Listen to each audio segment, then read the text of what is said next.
We'll try not to change anything. And speaking of changing very few things, we're going back in time a couple thousand years.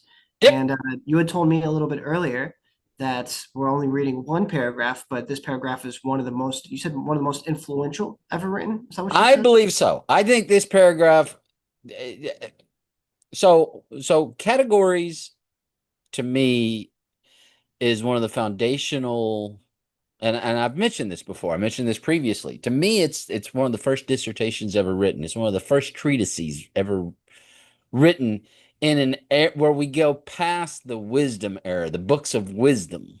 Right. The books of wisdom that are Egyptian and Greek and Semitic, they had these books of wisdom.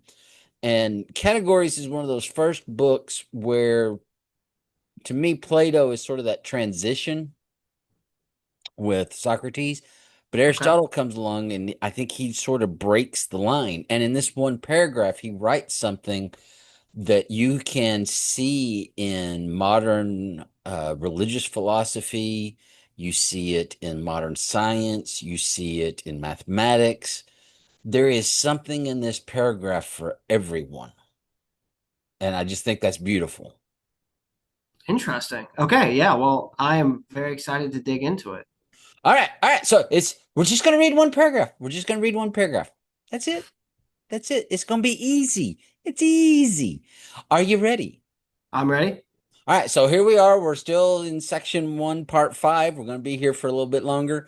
Um, and last week we started to introduce the idea of substance and primary substance. Yes. Right. Yeah.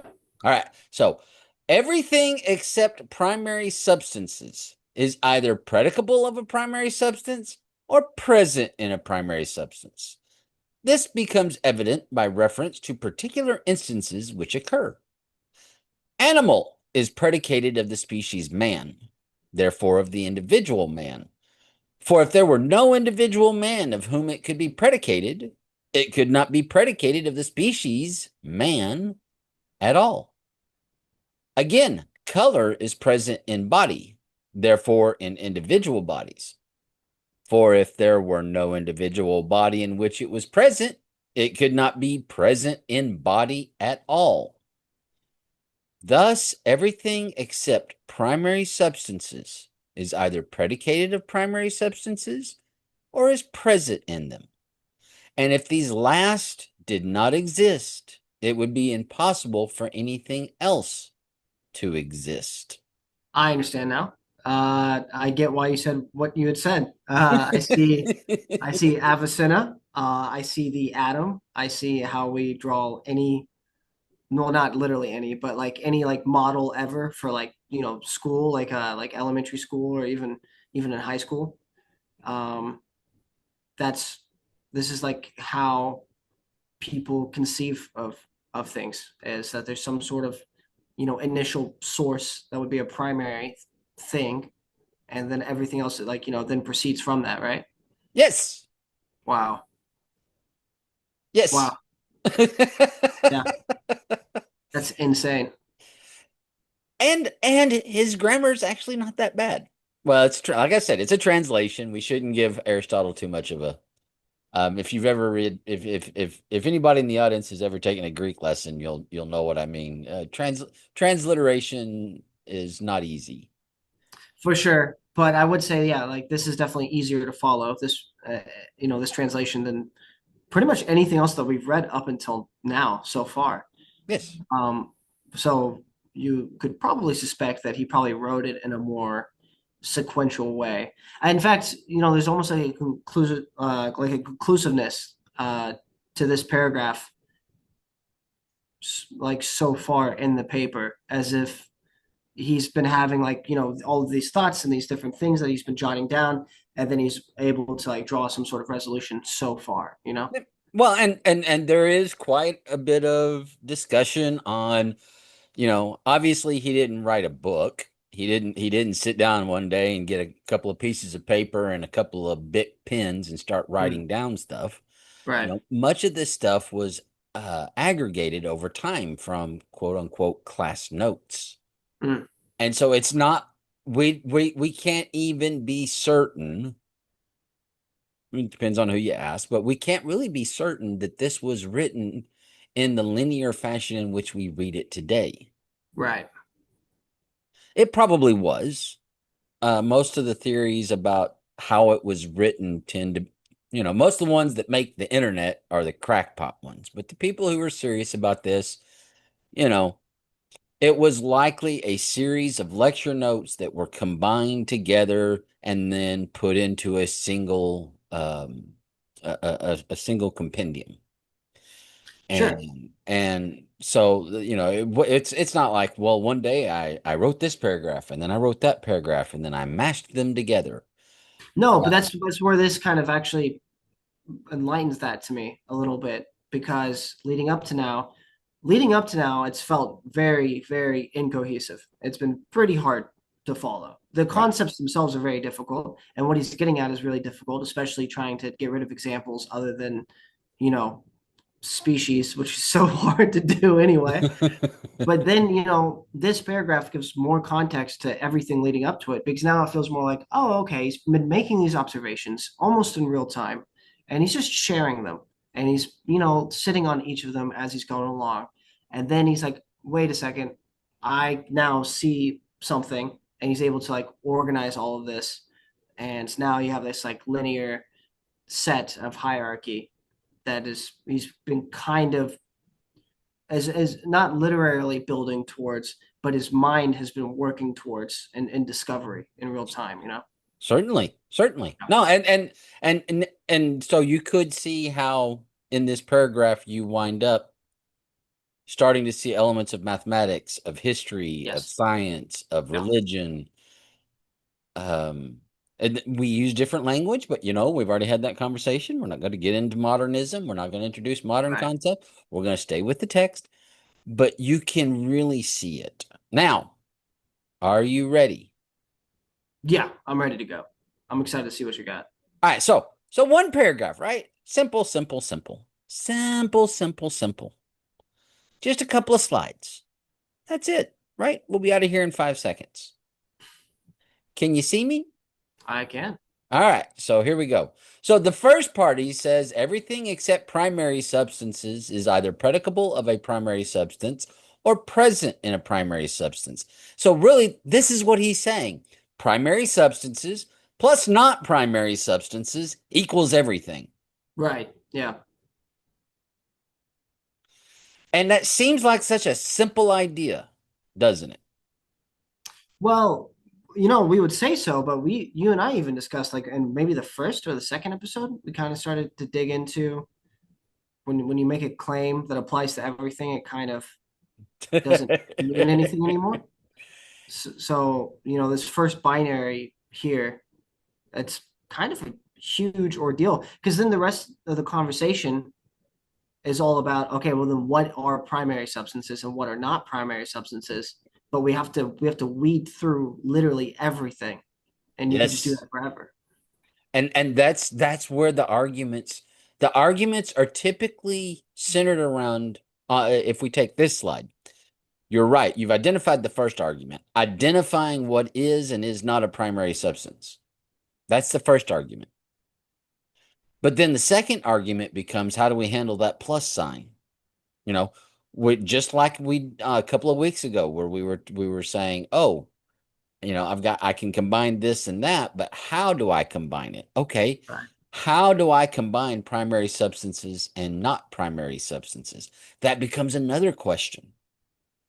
And when we say everything, well, now are we talking about everything that is current and everything that ever was, everything that may be in the future? Yeah, do we include metaphysics in this, right? Yes. Some people make the claim that, or some religions make the claim that the primary all primary substances are metaphysical, right? Yes. I.e., like God, right? Um, yeah, that's really, really interesting. And then the other thing too is then you take the lens, and I might be skipping ahead here, so I shouldn't even tell you. You call me out every time I do, but uh, you know, are we naming these primary substances univocally or equivocally? And Yep. then the not primary substances, surely they must all be named derivatively even though we know that they're not. So that starts to get pretty complicated too. And now you've identified the third most common argument. Mm, So the first argument is, what is a primary substance? The second argument is, what do we mean by how do we combine this to make everything? And the mm. third argument is almost always over definitions. Yep, I can see that. That sounds like a nightmare. It is why for the longest period of time, and by that I mean probably over the last 700, almost 1,000 years, um, most people who have written in an academic fashion, what you would consider or classify as academic, have spent just as much time defining their language, defining their terms, as they have identifying and describing their methods. Right. Yeah, for sure. Because you have to have both. You You have to have both. Yeah. Yeah. And unfortunately, what sometimes happens is we forget that, Yeah. especially if we become very centered in what we're studying. Well, if I know this, everyone should know this. Yeah. Or if I know this, don't worry about not knowing it because I know this. I'll know it for you. And that becomes especially hectic because of the phrase that you used, which is defining terms rather than naming definitions. Yep. This is what I noticed really early on when I first started reading anything academic was that a lot of the same word will be used in different fields for completely different meanings, like that have sometimes no connection to one another at all. Yes. Um, and because obviously it's a lot easier to, you know, you discover some sort of definition and then you have to then you want to name it. It's a lot easier to go ahead and pull like an existing word that's already in the lexicon than to come up with like a whole new, basically to like be like a pharmacy and just come up with like new combinations of letters every single time you discover something new. But Yes. then communicating that stuff becomes almost impossible when it comes to cross-disciplinary stuff. Yes. Yeah. So that's just the first sentence. The first sentence just says, "Hey, primary substances plus not primary substances gives us everything." And Hmm. then he says, "Well, but wait a second. Everything that is not a primary substance has to be predicable or present of a primary substance." Okay. Does that make sense? It does, yeah. This is much more interesting. But then he throws you the curveball and he gives two examples, right? He talks about animal is predicated of the species man, and therefore of the individual man. So he's taking you down the genera, species, subject, right? Right. Yeah. Animal is the genera. It is predictive. It is predicable of the species man. The species man is predicable of the subject man. Right, right, right.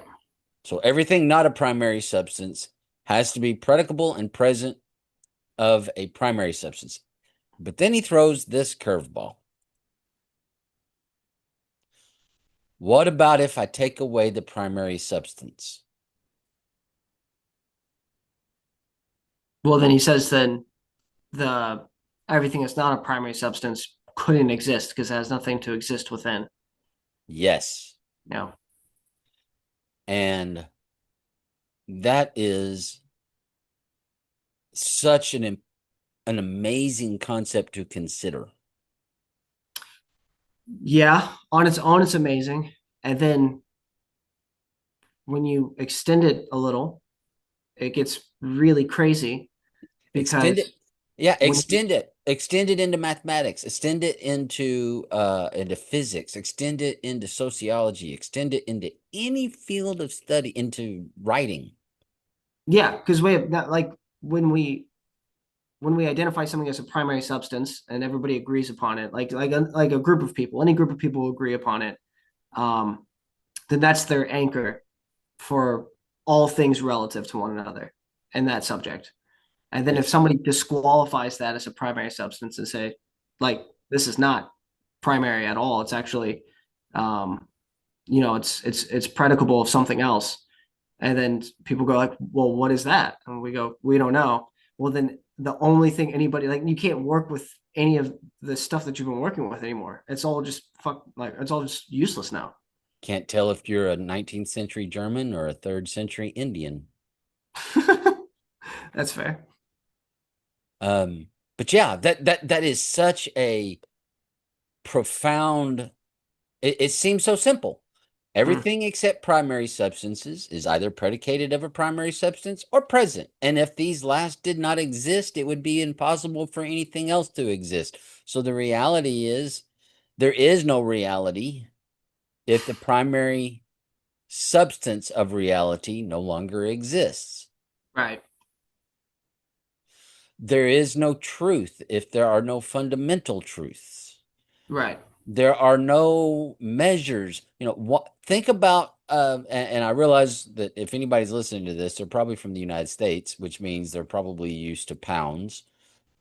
But you should have learned at some point in your life about the metric system. I know it's a foreign concept to most US citizens, but there's this thing called the metric system. Now, do you know how they use how do you know how they know that something is a certain width or a certain mass? Other than like the tools that they use to measure it, Okay, they or use instruments to measure it, but did you know that there is a place in Paris, I believe it's Paris, a place in France, I'm fairly certain it's still in France, where they have the primary substance of the units of measure. In other words, oh no shit. this is the standard for an inch, for a millimeter. This is the standard for a centimeter. This is the standard for a cc. This is the standard. And all other measures are taken against that standard. This is why people think that the economy is bound to implode when we left the gold standard. Now I understand. That makes. I'm sorry. That's way going into modern times, but that okay. Now I understand. There That's must be insane. a primary, and that primary substance can take all kinds of shapes and forms. Well, technically, according to Aristotle, at least, it can be measured, it can be observed, it can be felt, it can be experienced, right? And actually there was a gentleman that came along a few years after this, um Porphyro. Anyway, he took what Aristotle wrote and sort of changed it a little bit, and he introduced some different concepts besides the substance. Okay. But it was still the same idea of there has to be a standard. And if the standard doesn't exist, you cannot move up the ontological ladder. Well, so help me know if what I'm about to say is me pulling from like today and my my day-to-day life and what I Hmm. see, and also using the examples of what you just gave me just now, or if this can be pulled directly from what Aristotle's saying. But it seems like there's added prerequisites in that the primary substance has to be substantive, which I mean like it has to be like physically substantive, Okay. or it Doesn't has and it has to be known. Like both these things also have to be there. I would argue that that is a great statement spoken like a scientist. Okay, because that seems to be how people treat like when you say like it never would have occurred to me that there would have been a physical standard for the metric system and for units of measure. Like Yes. that tells me that without it, for whatever reason, most people can't seem to function, which is crazy to me because I'm really comfortable with just things being very ethereal. But it also then I take it to like mysticism and why so many people feel that the whatever metaphysical truth that they believe also has to be like present and substantive and known in this world as well. So that's what literally what mysticism is. Yes. um I don't know, that's really really interesting. The concept of primary substances, and there's different terms, and we have different language that we use now, and I think we talked about it a little bit a few episodes back. But this idea of if, first of all, they exist, but second of all, if I take them away, then eh, the secondary substances can't exist.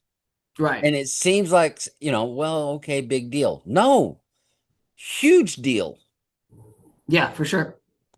Because if you don't buy into that, if that's not something you believe, then your concept of truth, your understanding of the universe is going to be a little different than everybody else's.